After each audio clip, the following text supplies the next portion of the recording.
Hello students, आज हम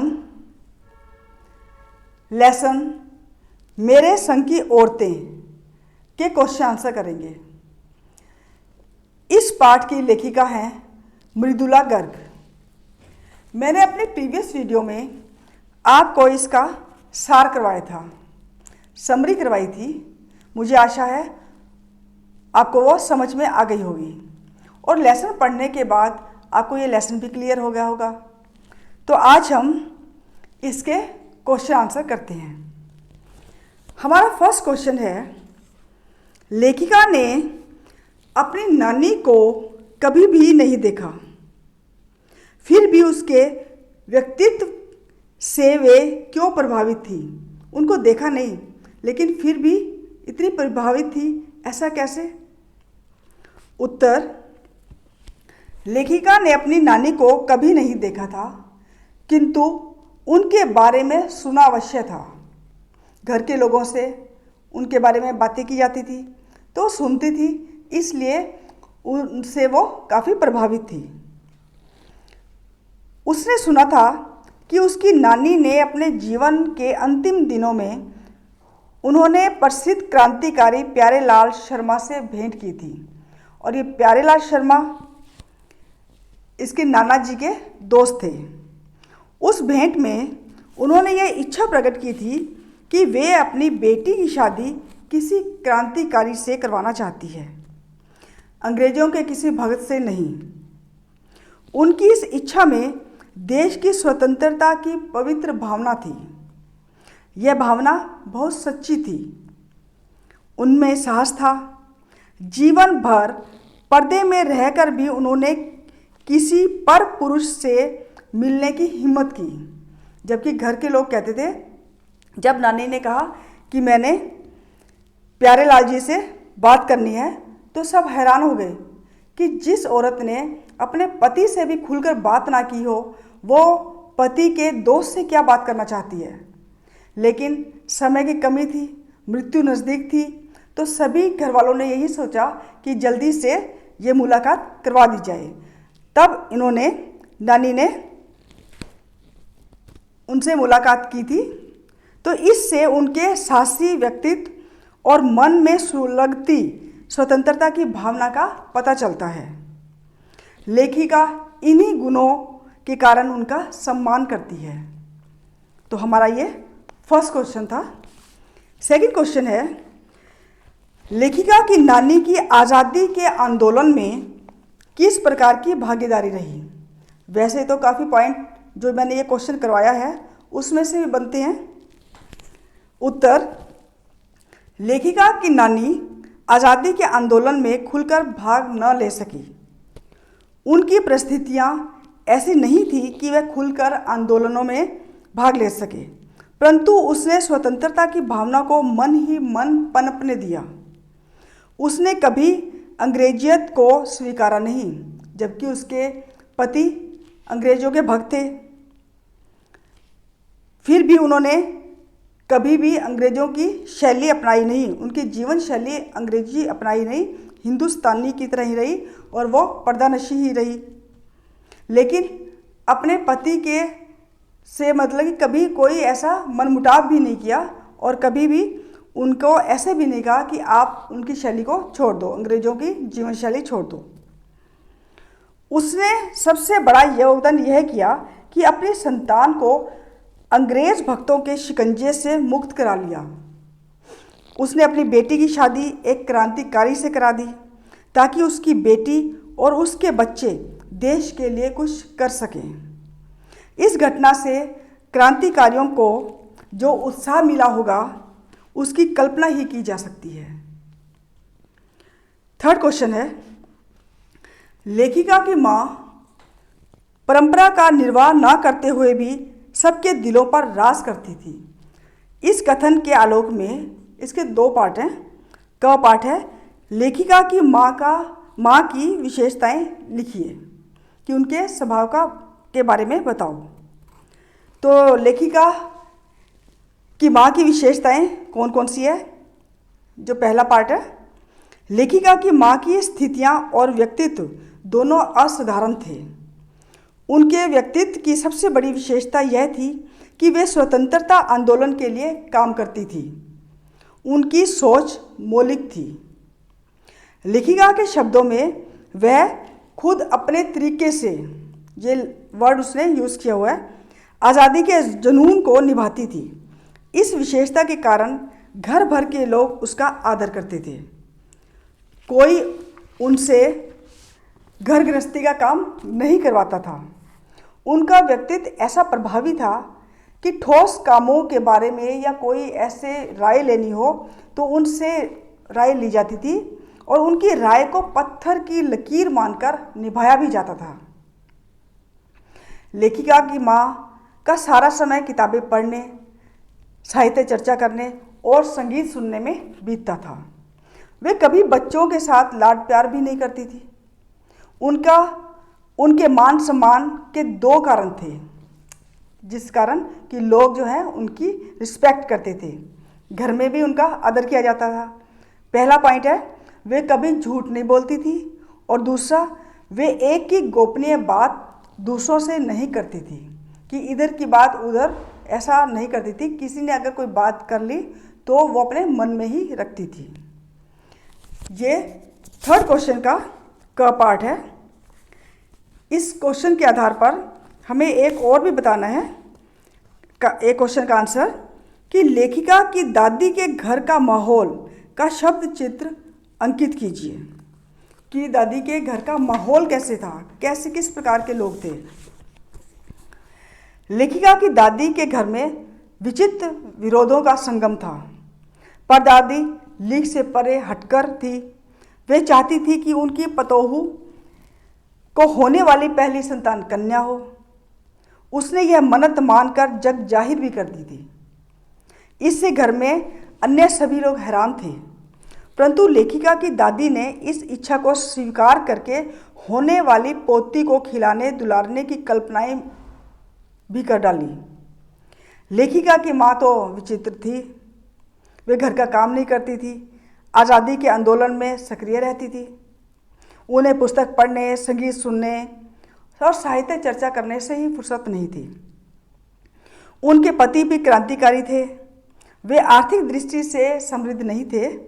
विचित्र बात यह है कि लेखिका के दादा अंग्रेजों के बड़े प्रशंसक थे। घर में उनकी ही चलती थी, किंतु घर की नारियां, घर की औरतें अपने अपने तरीकों से जीने के लिए स्वतंत्र थी। कोई बंधन उन पर नहीं था। कोई किसी के विकास में बाधा नहीं बनता था। ये इस प्रकार का माहौल था लेखिका की दादी के घर का। हमारा नेक्स्ट क्वेश्चन है, आप अपनी कल्पना से लिखिए कि परदादी ने पतोहू के लिए पहले बच्चे के रूप में लड़की पैदा की मन्नत क्यों मांगी, जबकि उनके घर में पहले लड़कियां भी थी, बहनें भी थी, लेकिन फिर भी पहली लड़की क्यों मांगी। तो उत्तर है, पाठ को पढ़कर, जैसे हम पाठ पढ़ते हैं उसको पढ़कर ऐसे लगता है कि लेखिका की परदादी ने भी अपने समय में लड़की के साथ होने वाले अपमान और तिरस्कार को जाना समझा होगा। उसे मन ही मन लगता होगा कि देवी का रूप होने पर भी लड़की का इतना तिरस्कार क्यों किया जाता है, इतना अपमान क्यों किया जाता है। कब उनका सम्मान होना शुरू होगा। शायद इसलिए उसने अपनी इस भावना को घर में ही फलते फूलते देखना चाहा होगा। उसने समाज में यह भाव भरना चाहा होगा कि यहाँ लड़कियों का सम्मान होता है, कि यहाँ पे 5-5 लड़कियाँ हैं फिर भी कितने सम्मान के साथ रहती है, हर प्रकार की छूट है, आज़ादी है, किसी प्रकार का कोई बंधन नहीं है। अतः तुम भी समाज के लोगों को ये कह रही है कि तुम भी उन्हें सम्मान दो। परदादी ने यह भी सोचा होगा कि अगर लड़कियों का सम्मान होगा तो वे आत्मविश्वास, सम्मान और साहस से भरकर शक्तिशाली बन सकेंगी। हमारा 5th क्वेश्चन है, डराने धमकाने, उपदेश देने या दबाव डालने की जगह सहजता से किसी को सही रास्ते पर लाया जा सकता है। पाठ के आधार पर तर्क सहित उत्तर देना है। ये एक लाइन आई हुई है लेसन के अंदर। और इसका एक क्वेश्चन और भी बनता है कि डरा धमका कर क्या किसी को रास्ते पर लाया जा सकता है? पाठ के आधार पर प्रकाश डालिए। उत्तर है, इस पाठ से स्पष्ट होता है कि मनुष्य के पास सबसे प्रभावी अस्त्र क्या है? अपना दृढ़ विश्वास और सहज व्यवहार। यदि कोई सगा संबंधी गलत रास्ते पर हो तो उसे डराने, धमकाने, उपदेश देने, दबाव डालने की बजाय उसे सहजता से व्यवहार करना चाहिए। लेखिका की नानी ने भी यही किया। उन्होंने अपने पति की अंग्रेज भक्ति का ना तो मुखर विरोध किया, ना समर्थन किया। वे जीवन भर अपने आदर्शों पर टिकी रही। इस प्रकार अवसर आने पर वह मनवांछित कार्य भी कर सकी। इसका एक उदाहरण और भी है कि जब लेखिका की माताजी ने चोर के साथ जो व्यवहार किया वो बड़ी सहजता का उदाहरण है। उसने ना तो चोर को पकड़ा, ना पिटवाया, बल्कि उससे सेवा ली और अपना पुत्र बना लिया। उसके पकड़े जाने पर उसने उसे उपदेश भी नहीं दिया, न चोरी छोड़ने के लिए दबाव डाला कि तुम चोरी छोड़ दो, तुम ऐसा क्यों करते हो, ऐसा कुछ नहीं कहा। बस उसने इतना ही कहा, अब तुम्हारी मर्जी, चाहे चोरी करो या फिर खेती। उसकी सहज भावना से चोर का दिल परिवर्तित हो गया। उसने सदा के लिए चोरी करना छोड़ दिया और वह खेती करने लग गया। हमारा 6th क्वेश्चन है, शिक्षा बच्चों का जन्मसिद्ध अधिकार है। इस दिशा में लेखिका के प्रयासों का उल्लेख कीजिए। उत्तर है, लेखिका चाहती थी कि स्कूल खोलें क्योंकि वह जानती थी कि शिक्षा पाना बच्चों का जन्मसिद्ध अधिकार है। जिस बच्चे का जन्म हुआ है उसे उचित विद्यालय में शिक्षा मिलनी ही चाहिए। यदि कहीं शिक्षा की व्यवस्था नहीं है तो उसके लिए उचित प्रबंध किया जाना चाहिए। लेखिका कर्नाटक के छोटे से कस्बे बागलकोट में थी। वहाँ उसके 2 बच्चों को पढ़ाने की उचित व्यवस्था नहीं थी, अतः उसने एक अच्छा स्कूल खुलवाने की काफ़ी कोशिश की। पहले उसने पास के कैथोलिक बिशप से प्रार्थना की कि वे वहाँ एक स्कूल खोलें, लेकिन बिशप तैयार नहीं हुए। तब उन्होंने अपनी कोशिश से कुछ उत्साही लोगों के साथ को अपने साथ लगाकर, अपने साथ मिलाकर वहाँ एक अच्छा सा स्कूल खुलवाया। उसमें लेखिका और अन्य अफसरों के बच्चों ने शिक्षा ग्रहण की। बाद में बच्चे बड़े स्कूल में भर्ती हो गए। हमारा 7वां क्वेश्चन है कि पाठ के आधार पर यह बताइए या यह लिखिए, जीवन में कैसे लोगों को अपनी अधिक श्रद्धा भाव से देखा जाता है, कि ऐसे लोग कौन से हैं, उनके अंदर कौन से गुण होते हैं कि बाकी लोग उसको श्रद्धा की भावना से देखते हैं। उत्तर है, इस पाठ के आधार पर स्पष्ट है कि ऊंची भावना वाले दृढ़ संकल्पी लोगों को श्रद्धा से देखा जाता है। जो लोग सद्भावना से व्यवहार करते हैं और आवश्यकता पड़ने पर, जरूरत पड़ने पर गलत रूढ़ियों को तोड़ डालने की हिम्मत रखते हैं, समाज में उनका खूब आदर सम्मान किया जाता है। लेखिका की नानी इसलिए श्रद्धा बनी क्योंकि उसने अपने परिवार और समाज से विरोध लेकर भी अपनी पुत्री को किसी क्रांतिकारी से ब्याह ने उसकी शादी करने की बात कही। इस कारण वह सबकी पूज्या बनी। लेखिका भी उनका सम्मान करती है।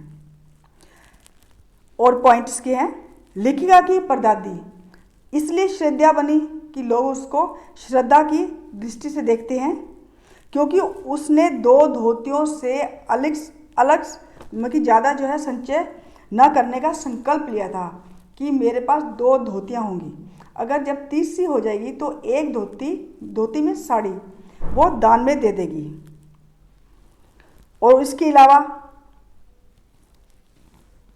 उसने परंपरा के विरुद्ध लड़के की बजाय लड़की की मन्नत मांगी, इसलिए भी लोग उसको श्रद्धा की दृष्टि से देखते हैं क्योंकि इनके विचार अच्छे हैं।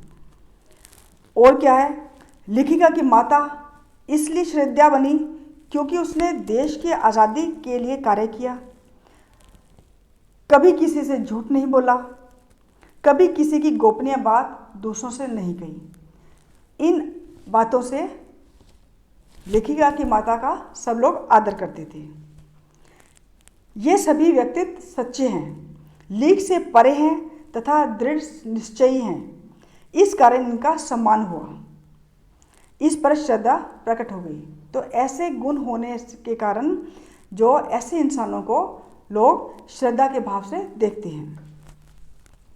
हमारा 8th क्वेश्चन है, सचमुच अकेलेपन का मजा ही कुछ और है। ये लास्ट लाइन आई थी। इस कथन के आधार पर लेखिका की बहन एवं लेखिका के व्यक्तित्व, मतलब बहन रेणु और लेखिका, इन दोनों के व्यक्तित्व के बारे में अपने विचार प्रकट कीजिए। उत्तर, लेखिका और उसकी बहन में अकेले पथ पर चलने का दृढ़ संकल्प लिया था और उनके अंदर साहस था कि कोई भी काम करे वो अकेले खुद ही करेंगी। एक बार दृढ़ संकल्प ले लिया तो वो जो काम शुरू किया है तो उसको करके ही हटती हैं। लेखिका ने अपने बलबूते पर बिहार के रूढ़िपंथी लोगों के बीच रहकर नारी जागृति का कार्य किया। उनके अंदर एक धुन सवार थी। उन्होंने शादीशुदा औरतों को पुरुषों के साथ नाटकों में अभिनय करने का प्रेरित किया। नहीं तो आदमी अलग, जैसे नाटक कोई करते हैं तो आदमी अलग और औरतें अलग, लेकिन उन्होंने दोनों को इकट्ठा करके जो कोई नाटक जैसे बनाया है तो वो इकट्ठे काम करने की प्रेरणा दी थी। इसी भांति उन्होंने कर्नाटक के एक छोटे से कस्बे बागलकोट में जाकर एक प्राइमरी स्कूल भी खुलवाया था। ये तो बात होगी लेखिका की। अब लेखिका की बहन रेणु अपने मन की मालिक खुद थी। उसे स्कूल से लौटते समय गाड़ी में आना पसंद नहीं था। गाड़ी आई थी कि पानी ज़्यादा है, वो गाड़ी में बैठ जाए, लेकिन वो गाड़ी में नहीं बैठी, वो पानी में ही चलकर खुद घर गई। इसलिए वह पसीने से तरबतर होकर पैदल घर जाती थी।